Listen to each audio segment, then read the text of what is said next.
Hello and welcome to my thoughts video on Total War Pharaoh. So I've been talking about making a video like this in my other battle videos. This might actually be the first video that goes up. My thoughts on this game so far are not entirely positive. I try to be generally, with any Total War game coming out, very positive because I'm always just excited about the prospect of a new Total War game. But in this case, it's not entirely so. Now, I need to preface all of this by saying that all we've seen so far as YouTubers, or content creators, if you will, so far is battles. We've seen these three battles. We had a presentation that was mostly focused on the battles. We were allowed to ask some campaign questions, but it was usually short answers and saying, let's focus on the battles today, please. So I don't know much about the campaign yet, but I can still make up my mind on the battles so far, at least. And also make, I think, some educated guesses on what the campaign is going to be like as well. I think I, at this point, have a decent amount of experience with Total War games, and I should be able to make a decent guess of what the campaign is going to be like. In the background, you'll see me just... this is me live, by the way. Just looking around at units and stuff. I'm not good. This is a replay of a battle I did before. This is not one you actually see on my channel. Well, it's the same battle, but it's a different version of it. I recorded this replay specifically for this purpose. Anyway, let's get started. So, my first thoughts on this game. Well, the first thing that happened when it was announced to us was, oh, pretty cool, Egypt. Bronze Age. It's actually something I have considered for a Total War game years ago. It's something that has always intrigued me. But, at this point, I'm thinking, why though? Why Pharaoh? Why Egypt? I feel like everyone, after years of not having a proper Total War game, a proper historical Total War game, wants something big. We all want Medieval 3, right? Even me, who is a massive Shogun 2 fan, and I would love Shogun 3, but I also know that's not going to happen, at least not for a very long time. Fucking Medieval 3, give it to us, right? I'm sure everyone wants that. I know a lot of people would want Empire 2 as well, but I'm sure everyone would agree that they would prefer to have a Medieval 3 over a Pharaoh, right? It just seems weird. We haven't had a proper historical Total War game since Attila, because let's be honest, Total War Three Kingdoms was historical, but it had a lot of fantasy elements in it, and so did Troy with the mythological units. Three Kingdoms had, you know, a records mode, but let's be also honest about that. CA kind of threw that out the window the second they released the game, because everyone was focusing on romance mode. Did Troy even have a similar mode to that? I don't think it did, and even if it did, no one played it, because Troy is dead. And this brings us to the next point of my thoughts, is that this is essentially Troy 2.0. This is made by the same studio, Sofia, in Bulgaria, I think, that made Troy. I should probably do normal speed. Sorry, it's going very slowly. Oh, but now we're gonna have people shouting. This is basically Troy 2.0. It's made by the same studio. The UI is incredibly similar to Troy. This is another point that I'm gonna get on in a minute as well.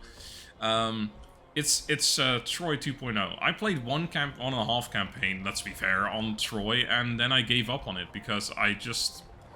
Honestly, when I think back on it, it's like, it was fine. But it's not... That's not what I'm looking for at this point anymore. The reason I'm still playing Shogun 2 after 12 years at this point is because there's nothing better for me. I'm sure some people... I love Three Kingdoms. Again, I made a video saying Three Kingdoms was my favorite Total War game, and at the moment, or at that moment, it was. It isn't anymore. It's definitely my number 2 right now. I absolutely love the campaign. Campaign's way better than Shogun 2's campaign. It's phenomenal. But the battles are so incredibly dull at this point that overall I still prefer Shogun 2 because the battles are so amazingly good. This is another point, is that it's not something to do necessarily with this game or Troy, or it's just newer Total War games. They all... It feels like they want to have a billion different units, but they all feel so damn similar that it doesn't really matter. This has been happening since Rome 2, where every single faction had levy units, but they all essentially were exactly the same. And I just don't understand it, because Shogun 2 only had... it's probably one of the most limited rosters in all of Total War games. but it's it's some of the best battles in the entire franchise because all the units were balanced to perfection. The stats were all up to like 15 or something. You didn't have 60 armor, and another you had 58 armor, and the other one had 53, and it's also, ooh, let's be fucking nuanced about it. Who gives a shit? This unit has 5, that one has 7. That's a big enough difference. Like, why does it have to be such small margins? Why does each unit have to have, this one 55 armor, 84 morale, 37 speed, but then the next unit has 36 speed? Why is it 36? Oh, because its armor is 2 less than the other one. Fuck off! I'm I just don't understand it. I love having a lot of detail in games, but there's a point where it's just too much. Why does it have to be so ridiculously detailed? Shogun 2, again, it's just to take it as an example. One unit has 3 melee attack, the next one has 4 melee attack. There's small difference, or the differences are closer together, but it's such a beautifully balanced game. Yarya Shigaru OP though, to be fair, but I just don't understand it. I just completely went off topic, but I knew that was going to happen in this video. This is unscripted if you haven't figured that one out by now. All units have like a health bar as well. I never liked the health bar. Ever since it was introduced, it just made absolutely... Well, it doesn't make 0 sense to me, but it's just kind of dumb. Like having a unit that's like halfway dead, but it's only lost like 3 out of 90 men or something. It's just silly to me. Like, I know it kind of makes sense, but it just isn't satisfying that after a battle that you've hard won, that like over half the enemy army is still alive, because even though their health bars were almost completely gone, you didn't actually kill the individual men. They're all fucking... They've only got a left pinky toe left. It's the only thing that's still going, but it's enough for the entire guy to still be alive. I never liked it, but that's, again, not necessarily this game. That's just in general Total War games nowadays. Anyway, Troy 2.0. It's, yeah, let's just... Three Kingdoms, Troy wasn't historical. All these games, the last time we had a proper historical Total War game was Attila, and then they decide, okay, let's do the next big historical Total War game. It's going to be Troy again, but slightly different. Let's be honest, but it's the same thing.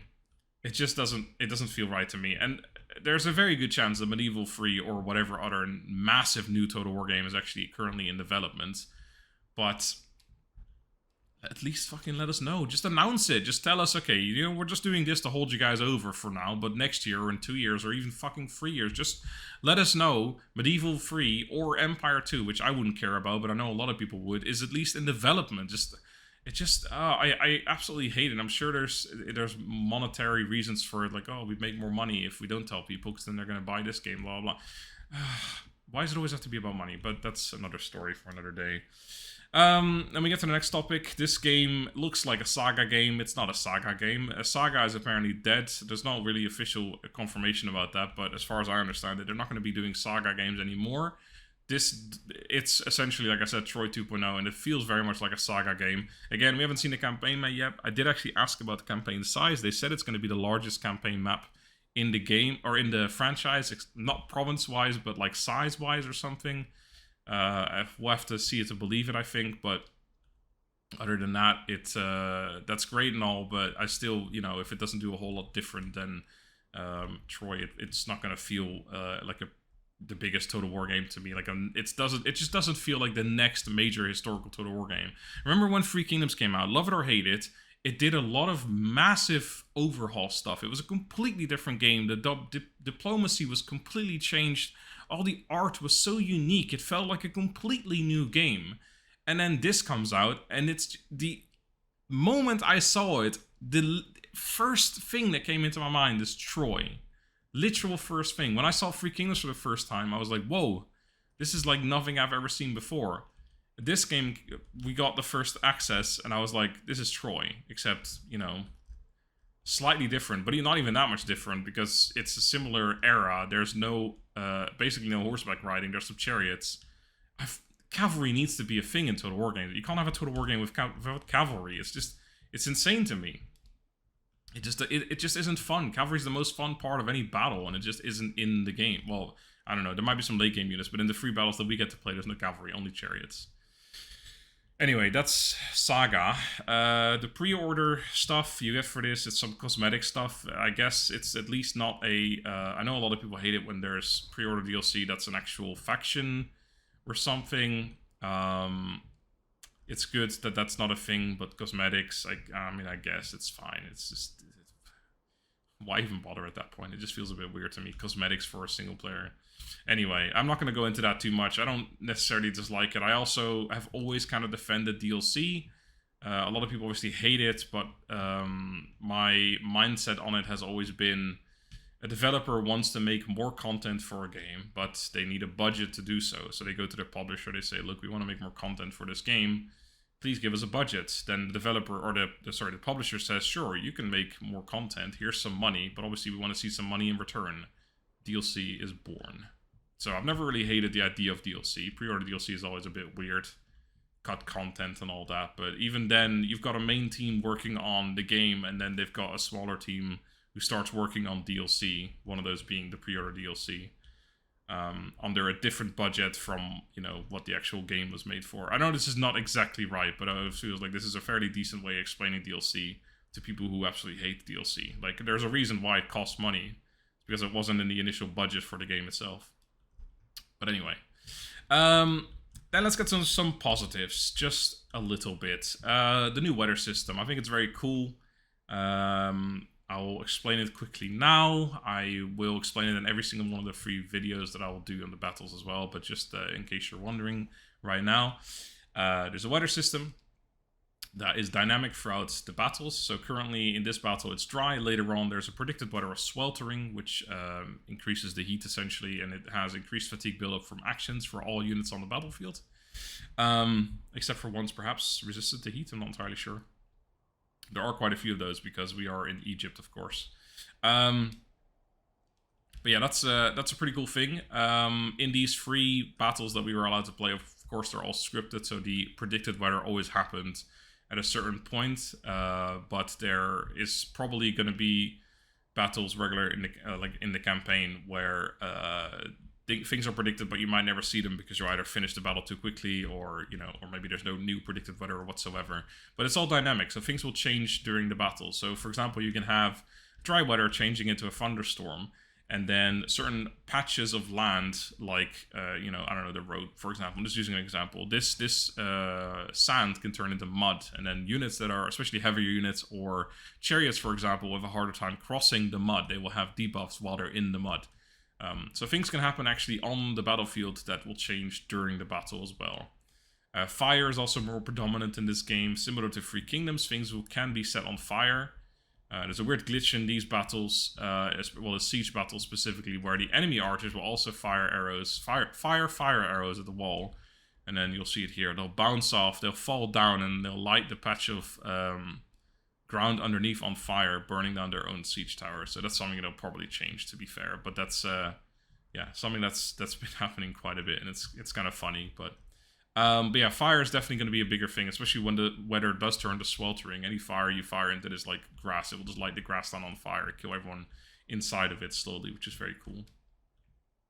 The other new thing is, I can't really show it here because it's a replay, but every unit now has stances. I'll talk about this in detail in the other battles that I will show as well, so I will not go into too much detail on it here, but just as an example, units can have a hold formation or like a hold stance, so they will try and hold a position as well as possible. They'll try not to lose any ground, but enemy units, for example, can go in an advanced stance, so they would actually go... they'll try and push your units back. So let's say you don't have any stance, you're just in a normal position, and the enemy's on advanced stance. They will actually try and push your men backwards and push through your lines to get further beyond. And then you can also have a fall back stance, so you'll actually move slowly back. You have a reckless attack stance where you'll be more aggressive, but obviously you lose defense for it. There's all kinds of stances, which is cool, but I don't know if I'll ever use them, because I feel like you can just win any battle normally without really doing any crazy stance stuff, I think. But we'll see. Again, that's something that we'll find out when the game properly releases and we get more nuanced stuff. Then we come to something I mentioned earlier, the UI. Now, this is the UI we've seen in lots of Total War games recently. It's the same in Troy. It's very similar in Three Kingdoms. I think Attila has it too. And what it is shit. Not the UI itself, but the banners, for example. It's just, we're green, they're red, that's it. If I showed you this without, like, the icon, if I showed you a image like this, there is no way in hell, sorry, without these guys up here, there's no way in hell you would be able to know which faction I'm playing and which faction the opposition is playing. Obviously, you wouldn't know it now anyway because you don't know which factions there are in the game yet, or maybe you do, but whatever, that's not the point. You would not be able to tell because there is nothing telling us about that. Whereas if you play Warhammer, or even Shogun 2, actually, or there's some other Total War games too, there's banners. I think Rome has it too. There's banners that indicate which faction you're playing as. Each unit has their own, like, banner that's showing the faction logo. Why not have that? It's probably a pretty damn small thing in the grand scheme of things, and it would make it so much more unique. It feels so much more like you're part of the actual faction that you're playing as, rather than these stupid green and red fucking banners, or I guess if you're playing colorblind mode, it's some more colors, but who gives a shit? It's just two colors, and then if you have an ally, they're fucking blue, and if the enemy has an ally, they're orange or yellow or whatever. Just give them the banners. I don't understand why you would not have that. It just doesn't make any sense. It's probably such an incredibly small thing to add. It just feels like such a waste not having it. But, I don't know. Siege battles. Now, this is, again, a problem that has been going on for a very long time.